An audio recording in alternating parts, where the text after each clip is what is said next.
இப்போ நான் பாலக்கீரையில் பகோடா செய்ய போகிறேன். அதுக்கு பாலக்கீரை, கொத்தமல்லி, வெங்காயம், மஞ்சத்தூள், பெருங்காயம், உப்பு, இஞ்சி பூண்டு பேஸ்ட்டு, தேங்காய் துருவல், சில்லி பவுட்ரு, கடல மாவு, பச்சரிசி மாவு எடுத்துருக்கேன்.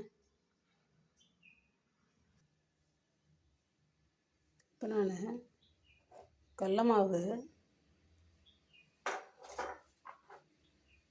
அரிசி மாவு,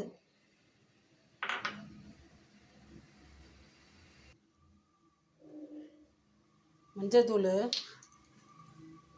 மிளகாத்தூள், இஞ்சி பூண்டு பேஸ்ட்டு,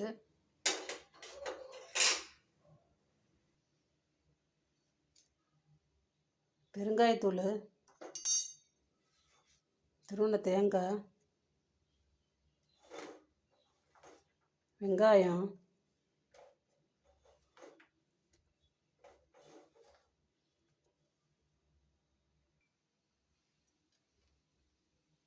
தேவைக்கேற்ப உப்பு, நறுக்கி வச்ச பாலக்கீரை,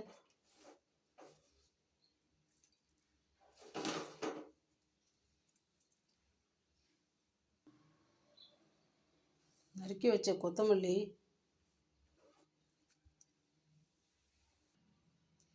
இது எல்லாத்தையும் போட்டிருக்கேன். தண்ணி ஊற்றி பிசைஞ்சிக்கிறேன்.